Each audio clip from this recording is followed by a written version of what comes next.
Like, how do you keep them accountable, or how do you encourage them if they're trying to make it somewhere? Accountability is what we're talking about.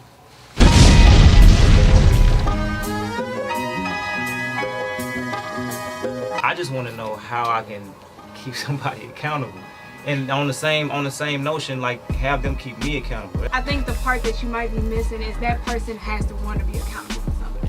Me, if I tell one of my friends, I tell her the same thing all the time, over and over. She hates when I talk to her about serious stuff because she know I'm telling her the truth and she don't want to hear the truth. But I'm the type of friend who's like, well, I'm gonna tell you what you don't want to hear because I don't want you to ever say, I didn't tell you or nobody told you. I mean, you just have to take that burden off of yourself and stop feeling like you're responsible if they don't want to take that next step. I've been working with kids for the past like 5 or 6 years, and sometimes they are bullheaded, sometimes they don't want to listen, sometimes you feel like you're wasting your breath. But in the back of their head, they like, thank you. You know, I really appreciate it. They're not going to express that, but they're actually listening. I appreciate when Dre stay on my head about my next moves in life.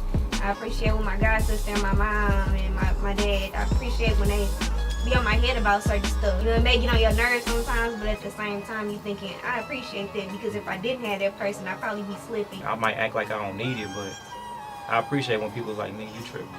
I'm like, you doing your thing, you know what I'm saying? So I'm just trying to learn to transfer that and really put that out there. You might not listen to your mama, but when uncle come in, but hey, Dre, man, you need to clean your damn room. Oh yeah, I need to clean my room. Mama, you heard it from a third party. That's true. Yeah. Stay accountable too. That's real.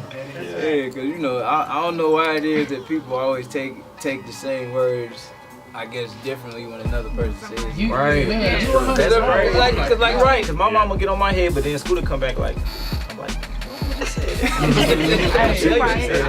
It's the confirmation from somebody else. Yeah. Because you look at that main person like, man, I know. Of course they gonna say it. Yeah. But if somebody that you don't really know said, then you like, oh, it gotta be real. It gotta be true. That's real. real. You mean like hear from your wife? Hear from somebody else? Yeah, that's real. Your boy. Oh, maybe that is. Some people are like seeds, you know. It may take one person to water it. It may take somebody else to shed some sunlight. Yeah. It may take somebody else to provide the oxygen, you know, and the warmth and stuff. So just because you say something, you know, it may take somebody else for that seed to grow. You know what I'm saying? Like I said, they don't even have to be the closest one to you. You could be a friend or somebody you affiliate with or associate with, be a family member, whoever. But like, think about how you really want to keep them accountable, and vice versa. How you see that they keeping you accountable. You know what I'm saying? Because at the end of the day, it's gonna lead to growth. But that's what I was struggling with. You know what I'm saying? Because my cousin, I'm so close to him. You know what I'm saying? We grew up together. You know what I'm saying? So I'm like, you put me in the game. Like, come on, bro. You know what I'm saying? So, like I said, whoever it is, like, just think about how you can try to keep them accountable. You know what I'm saying? And vice versa. I do a lot of mentoring and training of co-workers. Generally, I try to tap into where a person's mindset is, right? Just to sort of see where they are, what level of training I need to start at to build them up, and then encourage them and challenge them, right? And then give them goals. And as they reach a certain goal, then you sort of raise the bar. They reach that goal, then you test them a little bit on that level, and then you keep raising the bar. And then before long, you can see them pretty much taking that building blocks, and then they're running with the whole thing. It's holding people accountable to reaching their goals and to pushing beyond the limits that they may see, that you see in them, to achieve what they really are aspiring to go, and then check in with them. Like she was because saying, a lot of times you don't have people checking in and say, hey, where you at, right? Do those periodic check-ins, where you at? Don't just get lost in your own thing, right?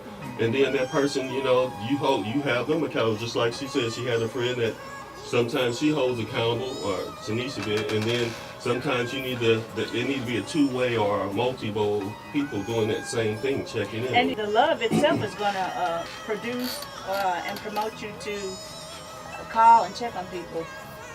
This is my play daughter right here, but she called me like she my real daughter, Danisha. She'll text me, hey, what's going on? And I appreciate that. You know what I'm saying? Yeah. I really, really do. I appreciate that. The younger generation, the older generation, that makes me want to reach out even more to touch somebody. So I love it. There has to be some kind of love there to me. You can encourage someone that maybe you're just friends with or what have you. But for accountability, there has to be some type of love there, because in order to really tell somebody the truth, love has to go with that. That's really So, you know, like your co-workers and things like that, you can encourage them, but when it comes to that accountability and when you really need to get in somebody's butt or whatever, you gotta really love them and care about them in order to do that. What I'm hearing is, like I said, this is what I'm taking from it. How do you keep somebody else accountable? First of all, you approach them with love. You know what I'm saying? You may approach them with something that they're not comfortable with. Like Maurice was saying, like, you at this level, but she like, nah, you supposed to be here, you mad. But she keeping it real with you, so approaching it that way. Approaching with something that you are familiar with, music. Your brother hits you with a song, Frank Sinatra, like, you tripping. But your music, you know, your music mind is tapped in, like, okay, it reached me in that way. I mean, I'm trying to see what else. Am I missing something? Communication is key. You said It what? kind of goes back to like just checking in, communication. Checking in. Checking in, Steady constantly. communication. I mean, there's a lot of us, like, we like to call ourselves like the Fab Five. It's like 5 people that I hang out with. We're like really, really close. Mm-hmm. And so with that, it comes with communication, just to see how everybody is doing. And so I think that is really important. And kind of go back to the village thing, like they're saying, it's just holding people accountable and making sure they're getting to where they said they wanted to get. So I think honestly, with anything, communication is really important.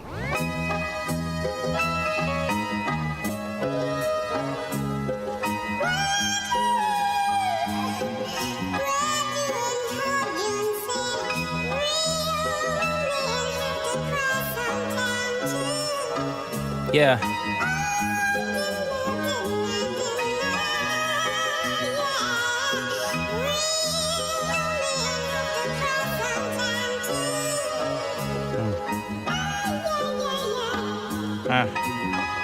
Yeah. But then I got the news, my stomach dropped down to my shoes. The words spread fast, they talking 5+2. Immediately guilt driven, I ain't know what to do. I seen online that said guilty on all the charges due. Why you ain't move, why I ain't get you to move? The closest thing to my brother, feel like I failed you. Feel like I should've did more when I was up at SLU. You never know what's in store until you change your views. Talks on the cell, letters come in the mail. The only way I could cope, couldn't see you in jail. Sorry I never visited, just couldn't deal with it. Fact of facing reality, saying you live different, so I penned this letter for you. Hey, for you. Hey, you remember Fruity Loops in the back room? So I penned this letter for you. Nigga, you was in there for like ever, it felt like. You know why? Yeah. I write this letter to you. Nigga be on PS2, you be up there from sunrise to sunset. Cause like, what is this? Your passion is true. Yeah. But I knew you was working though, you know. But you home now. Let's get back to everything we talked about. Making music, put it out. In the hood, getting out. Dreams are sounding the good, finally getting our dreams out. This been weighing heavy for a while, but I feel lighter now. 55 South. You just hit my line, told me you was on the way. We can feel like old times. Kick rhymes, bar for bar on your beats like the first time. I catch the oop, you throw the dime. D-Wade and LeBron. Almost shed a tear of joy when I heard the news that you was trying to make that move. I hope that job come through. Look at that sky views, had a real conversation. I said, you ready? You said, hell yeah, no hesitation. So now it's time to plan, don't let temptation pull you in. You said yourself the place you was living like quicksand. So take these words of encouragement. Don't think it's too late to live out any dream, cause oh, you still can. I penned this letter for you. For you. Hey, you remember? For you. Yeah. Nigga, we couldn't even say hi, we was freestyling. I penned this letter for you. Each other, nigga. You couldn't put us in the car together without no instrumentals. You know why? You know? I write this letter to you. Them instrumentals was ours, you know.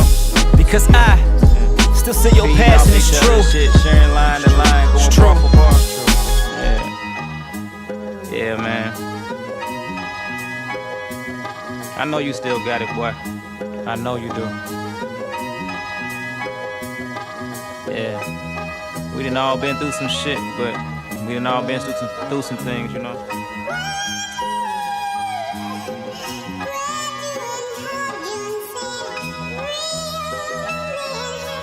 This ain't for no cameras, this ain't for no crowd, nigga.